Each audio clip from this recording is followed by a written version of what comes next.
काली नजर। माँ, माँ। अरे क्या माँ माँ कर रहा है? बकरी का बच्चा है क्या? अरे माँ, मजाक छोड़ो।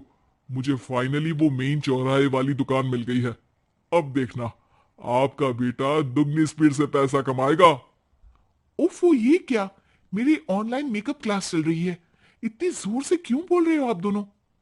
अरे मेरी धर्म पत्नी जी, मेकअप क्लास बाद में करना। वो चौराहे वाली दुकान मिल गई है हमको। अरे वाह! रुको, मैं अपनी माँ को फोन लगाकर बता देती हूँ। अरे मैं भी अपने रिश्तेदारों को बता देती हूँ। कितनी खुशी की बात है। हाँ हाँ, मैं भी अपने दोस्तों को बता देता हूँ। एक हफ्ते बाद रजिस्ट्री है। बस, घर में खुशी का मौका था। उन तीनों ने अपने अपने फोन उठाए और लोगों में बात फैलाना शुरू कर दिया। और रही सही कसर, श्वेता बहू ने अपने पड़ोस में सबको बताकर कर दी। अरे वर्मा आंटी, अब हम भी जल्दी कार ले लेंगे। घर का रेनोवेशन होगा और ठाट से रहेंगे हम भी। अरे, ऐसा क्या हुआ? लॉटरी बाटरी लग गई है क्या? अरे, इस बार चौराहे वाली मॉल में हमको भी दुकान मिल गई है। दुकान नंबर 21, जो एकदम चौराहे पर है। अब ग्राहक बढ़ेंगे तो आमदनी भी बढ़ेगी ही ना। अरे वाह, कितनी खुशी की बात है। मैं बहुत खुश हूं तुम्हें इतना खुश देख के। बाकी एक बात कहूं, सबको मत बताते फिरना। किसी की नजर लग जाएगी तो खुशी की खबर वापस लौट जाएगी। हैं? ऐसे थोड़ी ना होता है। अब डरा रही हूं। अरे सही कह रही हूं। काली नजर कहते हैं इस चीज को, जब आप किसी को कुछ बताओ और वो काम बिगड़ जाए। अरे लेकिन मैं तो। तुमने सबको बता दिया ना? हाँ, फोन लगा लगा के। अब बच के रहना।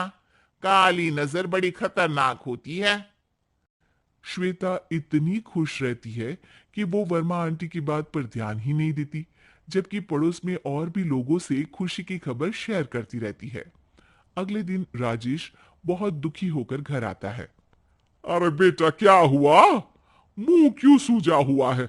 मधुमक्खी ने काट लिया क्या? माँ, वो दुकान किसी और के पास चली गई।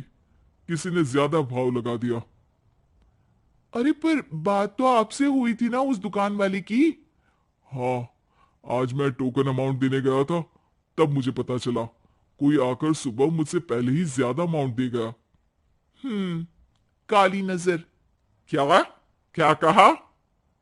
वर्मा आंटी ने समझाया था कि किसी को बताना मत, वरना काली नजर लग जाएगी। अच्छा, तुम्हें उनकी बात मान लेनी चाहिए थी। उनकी बात मान लेती, लेकिन उसके पहले ही सबको बता चुके थे ना हम तीनों। अरे अगली बार से ध्यान रखेंगे। कोई भी नई चीज होगी तो किसी को नहीं बताएंगे।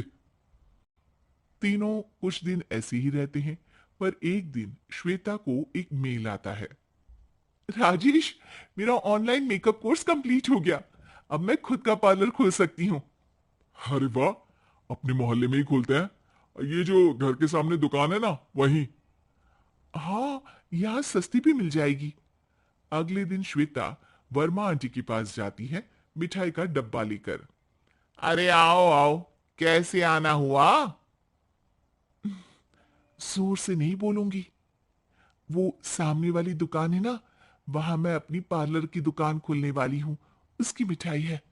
अरे वाह, बहुत बधाई हो तुमको। हाँ, मैं कमाने लगूंगी तो राजेश पर पूरे घर का बोझ नहीं रहेगा ना आंटी जी। ये तो है। पर ये बता कि तूने ये बात किसी और को तो नहीं बताई ना? अरे नहीं नहीं, पिछली बार गलती कर दी थी। काली नजर लगी किसी की और राजेश के हाथ से वो दुकान चली गई थी। सबको मत बताना। चलो मैं चलती हूँ, कल दुकान की बात करने भी तो जाना है। अगले दिन श्वेता दुकान के लिए मालिक से बात करने जाती है। अरे लेकिन दुकान तो हम कल रात को ही किसी को दे चुके हैं। कल ही? हाँ, कल ही। 2 दिन बाद कोई यहाँ पार्लर भी खोल लेगा। अब कहीं और दुकान देख लीजिए। अरे पर हमको भी तो पार्लर ही खोलना था। हाँ भाई, ये एक ही दुकान है, आधी आधी तो नहीं दे सकता ना मैं। राजेश और श्वेता घर पर हताश होकर आ जाते हैं। इस बार तो किसी को बताया भी नहीं था, अब किसकी काली नजर लग सकती है? सुनो, तुमने माँ को बताया था क्या? अरे कैसी बात कर रही हो, माँ की नजर थोड़ी ना लगेगी। पक्का तुमने किसी को नहीं बताया था ना? सिर्फ वर्मा आंटी को बताया था, उन्होंने ही मुझे किसी को नहीं बताने को कहा। अरे यार तुम भी सही हो, मेरी माँ को नहीं बताने को कह रही हो, पर वर्मा आंटी को बताना तुम्हें जरूरी लगा।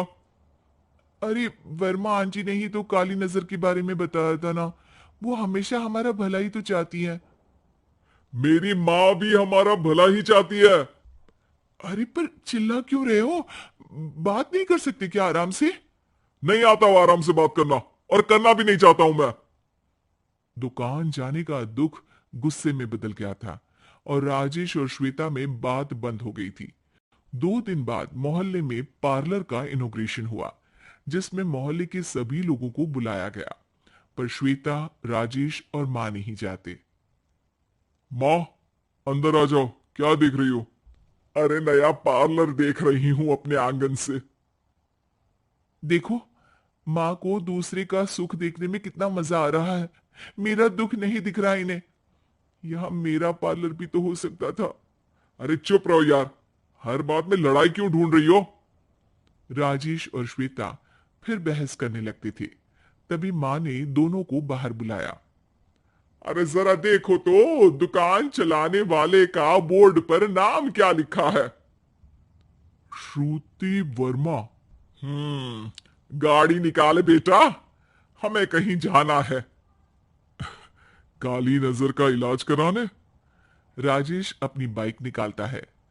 तीनों ट्रिपलिंग कर रहे हैं। माँ राजेश को उस मॉल वाली दुकान पर लेकर जाती है जहां राजेश अपनी दुकान खोलने वाला था।